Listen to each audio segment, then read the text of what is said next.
कथा याद आ गई। भीष्म पितामह कलिकाल में एक भक्त के रूप में प्रकट हुए जिनका नाम था सेन नाई, जो बाल काटते हैं।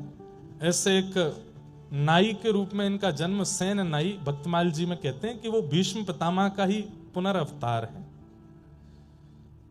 इतना सुंदर प्रसंग है सेन नाई का, हम पहली बार सुना रहे हैं। ये नाई थे, बाल काटने का काम करते, और राजा के नाई थे, राजा के बाल काटते थे, और किसी के बाल काटने को उनका अधिकार नहीं था। तो नगर के राजा के नाई थे। एक दिन इनके मन में बड़ी भक्ति जगी तो कथा सुनने गए। तो कथा में व्यास जी बता रहे थे कि गीता में भगवान कहते हैं मासा नाम मार्गशीर्षो, हम मार्गशीर्ष महीना मैं हूं, इन भावों में ये मैं हूं, इन भावों में भगवान अपनी विभूतियों का वर्णन कर रहे थे। सब लोग ध्यान से सुनिएगा, 10-15 मिनट और सुनो फिर विश्राम करेंगे। और तभी भगवान गीता में कहते हैं कि मानवों में जो राजा है वो मैं हूं।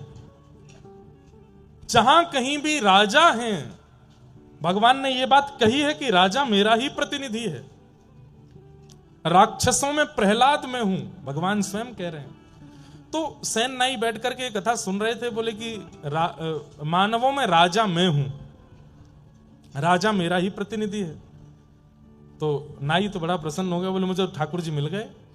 अपने राजा की इतनी बढ़िया हजामत करते, उनके हाथ पांव दबाते, मालिश करते, खूब हाथ पैर दबाते, सिर और बढ़िया प्रेम से सेवा करने लगे। बोले कि यही हमारे भगवान हैं। अब तो वो राजा के हफ्ता में 1-2 बार जाके हजामत करते, उसके बाद कभी समय मिलता तो कथा सुनते। एक बार कथा में व्यास जी ने बोला कि बिन गुरु के हुए ठाकुर जी प्राप्त नहीं होते।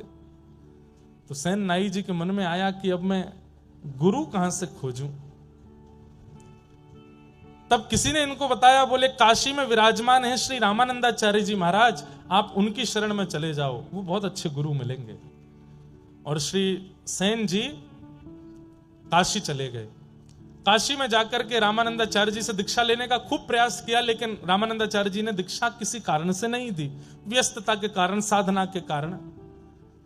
एक बार एक संत इनके पास हजामत कराने आए अपनी, तो ये उनके केश काट रहे थे, मतलब मुंडा कर रहे थे, बिल्कुल सारे बाल उड़ा रहे थे।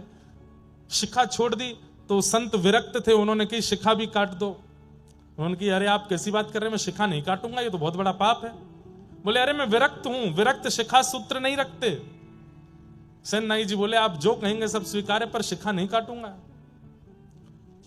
तो बोले भैया काटनी पड़ती है, हम विरक्त हैं, हम शिखा नहीं रखते। तब अंत में सेन नाई जी ने कहा आप बहुत बड़े